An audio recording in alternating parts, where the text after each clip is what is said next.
I was worth about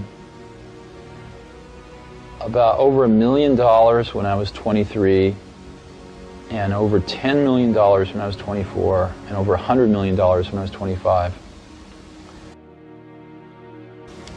And it wasn't that important because I never did it for the money.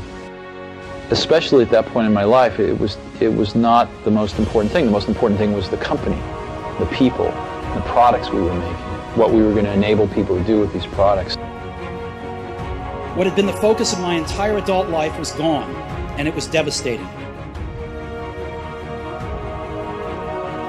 I didn't see it then, but it turned out that getting fired from Apple was the best thing that could have ever happened to me. The penalty for failure for going and trying to start a company in this valley is non-existent. There really isn't a penalty for failure either psychologically or economically, in the sense that if you have a good idea and you go out to start your own company, even if you fail, you're generally considered worth more to the company you left because you've gained all this valuable experience in many disciplines.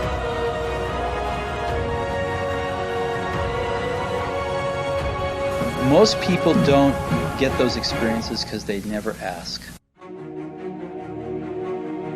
People say you have to have a lot of passion for what you're doing, and it's totally true. And the reason is because it's so hard that if you don't, any rational person would give up. Most people never pick up the phone and call. Most people never ask, and that's what separates sometimes the people that do things from the people that just dream about them. You gotta act, and you've got to be willing to fail. You've got to be willing to crash and burn. If you're afraid of failing, you won't get very far. People say you have to have a lot of passion for what you're doing, and it's totally true. And the reason is because it's so hard that if you don't, any rational person would give up. It's really hard, and you have to do it over a sustained period of time. So if you don't love it, if you're not having fun doing it, and you don't really love it, you're going to give up.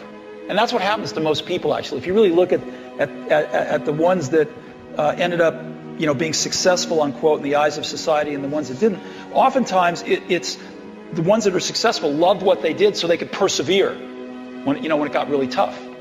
And the ones that didn't love it quit because they're sane, right? Who would want to put up with this stuff if you don't love it? So it's a lot of hard work, and it's a lot of worrying constantly. And if you don't love it, you're going to fail. So you got to love it. You got to have passion.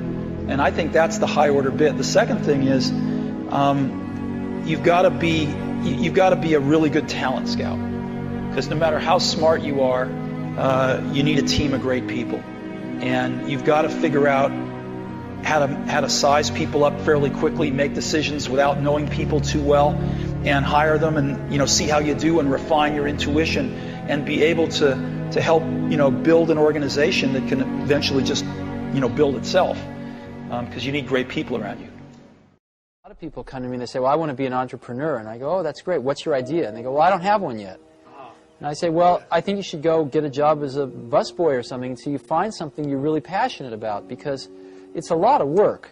And I'm convinced that about half of what separates the successful entrepreneurs from the non-successful ones is pure perseverance. It is so hard. You pour so much of your life into this thing, and there are such rough moments in time that most people give up. I don't blame them. I mean, it's really tough, and it consumes your life. I mean, if you've got a family and you're in the early days of a company, I can't imagine how one could do it. I'm sure it's been done, but it's rough. I mean, because it's pretty much an 18-hour-a-day job, 7 days a week for a while. So unless you have a lot of passion about this, you're going to not survive. You're going to give it up. So you got to have an idea or a problem or a wrong that you want to right that you're passionate about. Otherwise, you're not going to have the perseverance to stick it through. And I think that's half the battle right there. It's hard to remember how bad it was, in early 80s, with IBM taking over the world with the PC, with DOS out there. It was far worse than the Apple II. And they tried to copy the Apple II, and they'd done a pretty bad job, and you needed to know a lot. And so things were kind of slipping backwards. And Macintosh was, you saw the 1984 commercial. I hope you have that in your archives. You know, Macintosh was basically this relatively small company, you know, in Cupertino, California, taking on the Goliath, IBM, and saying, wait a minute, your way is wrong. This is not the way we want computers to go. This is not the legacy we want to leave. This is not what we want our kids to be learning. This is wrong, and we are going to show you the right way to do it. And here it is, it's called Macintosh, and this is so much better that it's going to beat you. And we are going to do it. And that's what Apple stood for. You've just seen some pictures of Macintosh. Now I'd like to show you Macintosh in person. All of the images you are about to see on the large screen will be generated by what's in that bag. A lot of people come to me and they say, well, I want to be an entrepreneur. And I go, oh, that's great. What's your idea? And they go, well, I don't have one yet. And I say, well, I think you should go get a job as a busboy or something until you find something you're really passionate about, because it's a lot of work. And I'm convinced that about half of what separates the successful entrepreneurs from the non-successful ones is pure perseverance. It is so hard. You pour so much of your life into this thing. There are such rough moments in time that most people give up. I don't blame them. I mean, it's really tough, and it consumes your life. I mean, if you've got a family and you're in the early days of a company, I can't imagine how one could do it. I'm sure it's been done, but it's rough. I mean, because it's pretty much an 18-hour-a-day job, 7 days a week for a while. So unless you have a lot of passion about this, you're going to not survive. You're going to give it up. So you got to have an idea or a problem or a wrong that you want to right that you're passionate about. Otherwise, you're not going to have the perseverance to stick it through. And I think that's half the battle right there. And so things were kind of slipping backwards. And Macintosh was, you saw the 1984 commercial. I hope you have that in your archives. You know, Macintosh was basically this relatively small company, you know, in Cupertino, California, taking on the Goliath, IBM, and saying, wait a minute, your way is wrong. This is not the way we want computers to go. This is not the legacy we want to leave. This is not what we want our kids to be learning. This is wrong, and we are going to show you the right way to do it. And here it is, it's called Macintosh, and this is so much better that it's going to beat you. And we are going to do it. And that's what Apple stood for.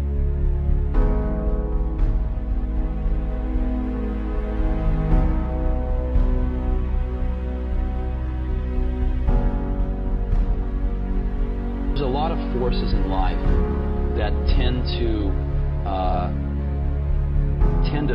funnel us down into this institutionalized path, and where people, where people sometimes forget that that they're very unique, and that they have very unique feelings and perspectives.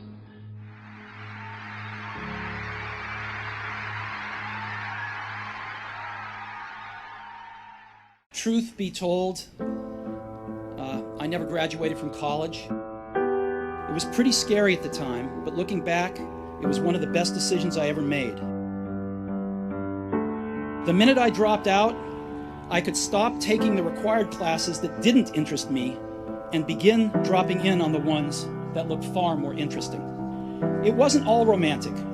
I didn't have a dorm room, so I slept on the floor in friends' rooms. I returned Coke bottles for the 5-cent deposits to buy food with.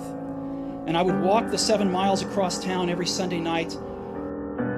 And much of what I stumbled into by following my curiosity and intuition turned out to be priceless later on. You've got to find what you love. And that is as true for work as it is for your lovers. Your work is going to fill a large part of your life. And the only way to be truly satisfied is to do what you believe is great work. And the only way to do great work is to love what you do. If you haven't found it yet, keep looking and don't settle. As with all matters of the heart, you'll know when you find it. And like any great relationship, it just gets better and better as the years roll on. So keep looking, don't settle. When I was 17, I read a quote, "If you live each day as if it was your last, someday you'll most certainly be right." It made an impression on me, and since then, for the past 33 years, I've looked in the mirror every morning and asked myself, if today were the last day of my life, would I want to do what I am about to do today? And whenever the answer has been no for too many days in a row, I know I need to change something. Remembering that I'll be dead soon is the most important tool I've ever encountered to help me make the big choices in life. Because almost everything, all external expectations, all pride, all fear of embarrassment or failure, these things just fall away in the face of death, leaving only what is truly important. Remembering that you are going to die is the best way I know to avoid the trap of thinking you have something to lose. You are already naked. There is no reason not to follow your heart. About a year ago, I was diagnosed with cancer. I had a scan at 7:30 in the morning, and it clearly showed a tumor on my pancreas. I didn't even know what a pancreas was. The doctors told me this was almost certainly a type of cancer that is incurable, and that I should expect to live no longer than 3 to 6 months. My doctor advised me to go home and get my affairs in order, which is doctor's code for prepare to die. It means to try and tell your kids everything you thought you had the next 10 years to tell them in just a few months. It means to make sure everything is buttoned up so that it will be as easy as possible for your family. It means to say your goodbyes. No one wants to die. Even people who want to go to heaven don't want to die to get there. And yet, death is the destination we all share. No one has ever escaped it. And that is as it should be, because death is very likely the single best invention of life. It's life's change agent. It clears out the old to make way for the new. Right now, the new is you. Your time is limited, so don't waste it living someone else's life. Don't be trapped by dogma, which is living with the results of other people's thinking. Don't let the noise of others' opinions drown out your own inner voice. And most important, have the courage to follow your heart and intuition. They somehow already know what you truly want to become. Everything else is secondary. It was their farewell message as they signed off. Stay hungry, stay foolish. And I have always wished that for myself. And now, as you graduate to begin anew, I wish that for you. Stay hungry, stay foolish.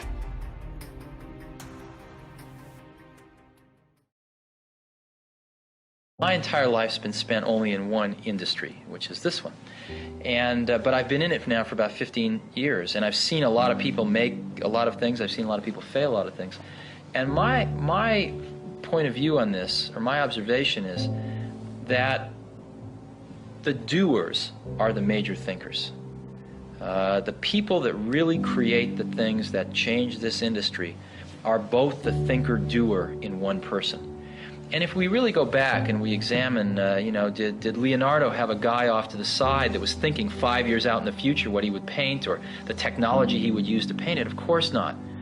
Leonardo was the artist, but he also mixed all his own paints. He also was a fairly good chemist, knew about pigments, knew about human anatomy, and combining all of those skills together, the art and the science, the thinking and the doing, was what resulted in the exceptional result. And there is no difference in our industry. The people that have really made the contributions have been the thinkers and the doers.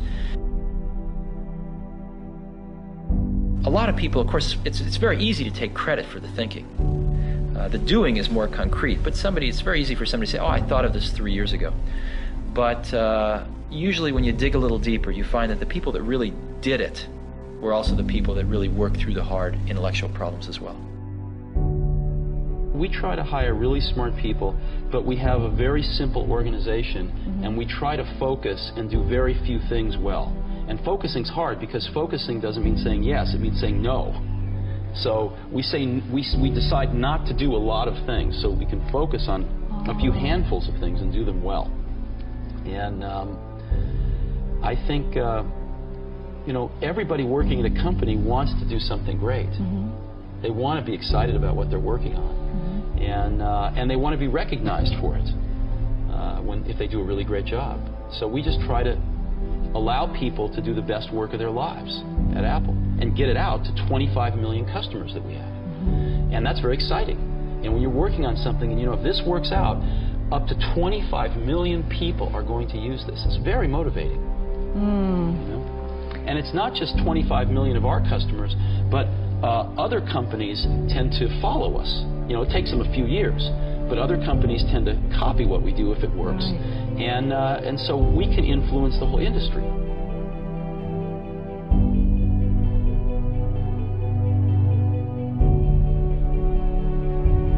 When I was a young kid, there was a widowed man that lived up the street, and he was in his 80s. He's a little scary looking, and I got to know him a little bit. I think he might have paid me to mow his lawn or something. And one day he said, "Come on into my garage, I want to show you something." And he pulled out this dusty old rock tumbler. And it was a motor and a coffee can and a little, you know, band between them. And he said, "Come on with me." We went out to the back and we got some rocks, some regular old ugly rocks. And we put them in the can with a little bit of liquid and a little bit of grit powder. And we closed the can up and he turned this motor on. He said, "Come back tomorrow." And his can was making a racket as the stones went around. And I came back the next day and we opened the can and we took out these amazingly beautiful polished rocks. The same common stones that had gone in through rubbing against each other like this, creating a little bit of friction, creating a little bit of noise, had come out these beautiful polished rocks. And that's always been in my mind my metaphor for a team working really hard on something they're passionate about is that it's through the team, through that group of incredibly talented people bumping up against each other, having arguments, having fights sometimes, making some noise, and working together, they polish each other. And they polish the ideas, and what comes out are these really beautiful stones. Yeah. So it's hard to explain, and it's certainly not the result of one person. I mean, people like symbols, so I'm the symbol of certain things, but it really was a team effort on the Mac. One of the things that really hurt Apple was after I left, John Sculley got a very serious disease. And that disease, I've seen other people get it too. It's the disease of thinking that a really great idea is 90% of the work. And that if you just tell all these other people, you know, here's this great idea, then of course they can go off and make it happen. And the problem with that is that there's just a tremendous amount of craftsmanship in between a great idea and a great product. And as you evolve that great idea, it changes and grows. It never comes out like it starts because you learn a lot more as you get into the subtleties of it. And you also find there's tremendous trade-offs that you have to make. I mean, you know, there are just certain things you can't make electrons do. There are certain things you can't make plastic do or glass do. And as you get into, or factories do, or robots do. And as you get into all these things, designing a product is keeping 5,000 things in your brain, these concepts, and fitting them all together in kind of continuing to push to fit them together in new and different ways to get what you want. And every day you discover something new that is a new problem or a new opportunity to fit these things together a little differently.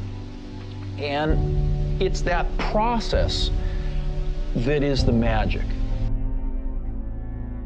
There needs to be someone who is sort of the keeper and reiterator of the vision. Because there's just a ton of work to do. And a lot of times, you know, when you have to walk 1,000 miles and you take the first step, it looks like a long ways. And it really helps if there's someone there saying, well, we're one step closer. You know, the goal definitely exists. It's not just a mirage out there. So in 1,001 little and sometimes larger ways, the vision needs to be reiterated. I do that a lot. work itself out.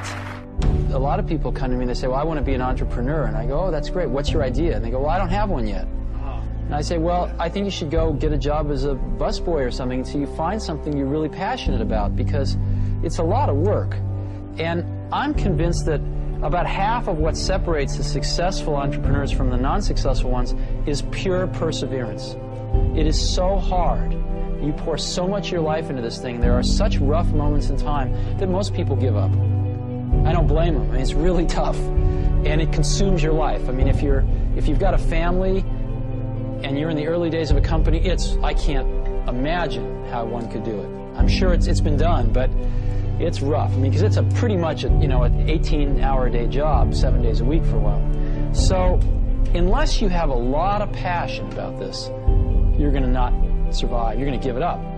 So you got to have an idea or a problem or a wrong that you want to right that you're passionate about.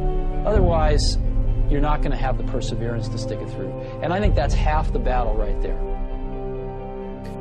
Now that's why you need to do it young. Now that's why we started Apple. We said, we have absolutely nothing to lose. I was 20 years old at the time. Woz was 24 or 5.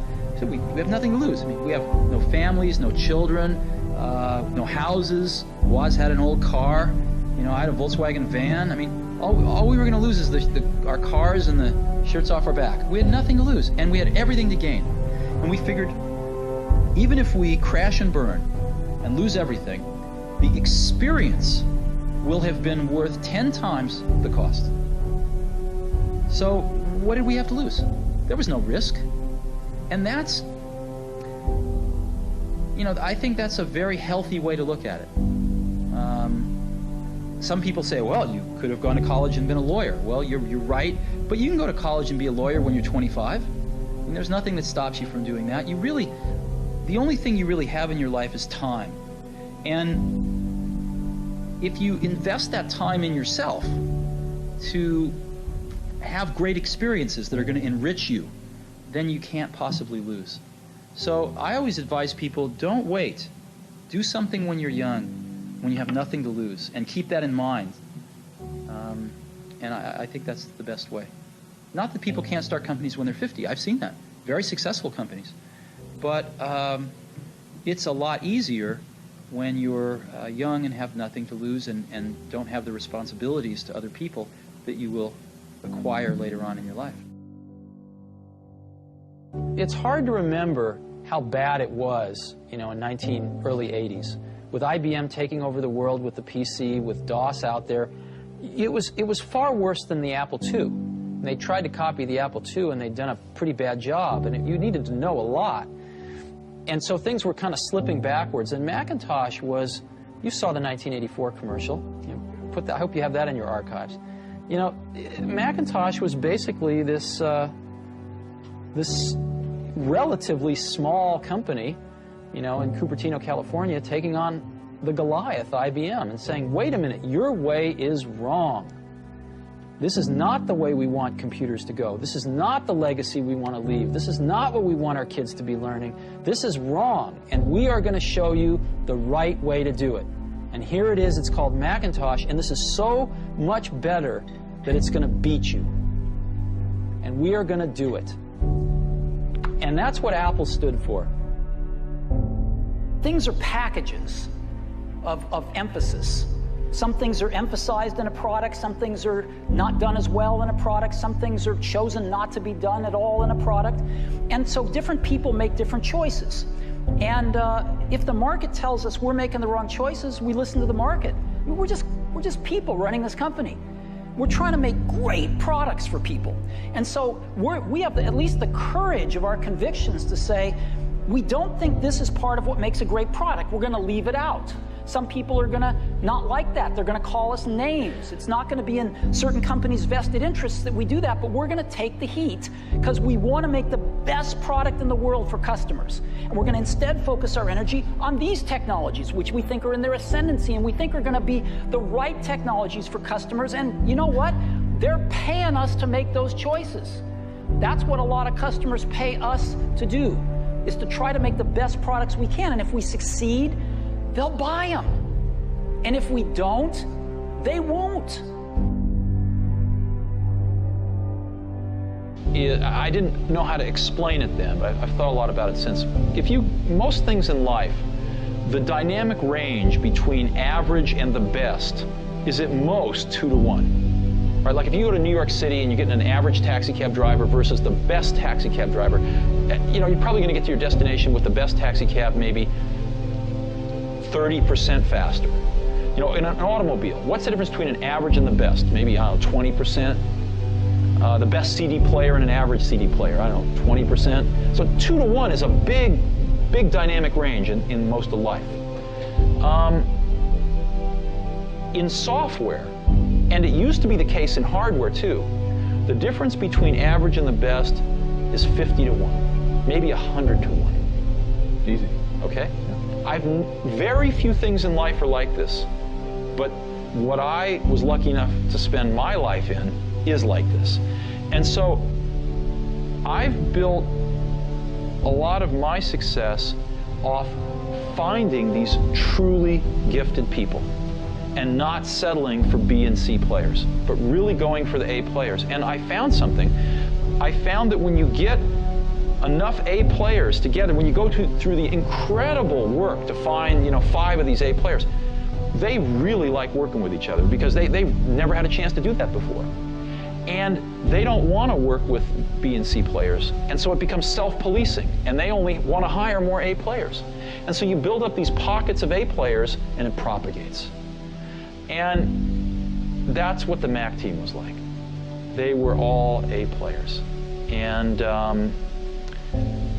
these were extraordinarily talented people.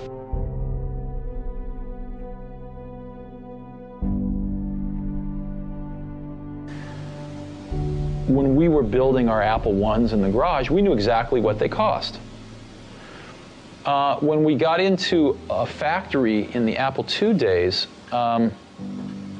the accounting had this notion of a standard cost, where you'd kind of set a standard cost, and then at the end of a quarter, you'd adjust it with a variance. And I kept asking, well, why do we do this? And the answer was, well, that's just the way it's done. And after about 6 months of digging into this, what I realized was the reason you do it is because you don't really have good enough controls to know how much it costs. So you guess, and then you fix your guess at the end of the quarter. And the reason you don't know how much it costs is because your information systems aren't good enough. So, but nobody said it that way. And so later on, when we designed this automated factory for Macintosh, we were able to get rid of a lot of these antiquated concepts and know exactly what something cost to the second. So in business, a lot of things are, I call it folklore. They're done because they were done yesterday and the day before. And so what that means is if you're willing to sort of ask a lot of questions and think about things and work really hard, you can learn business pretty fast. It's not the hard. It's not rocket science. It's not rocket science, no.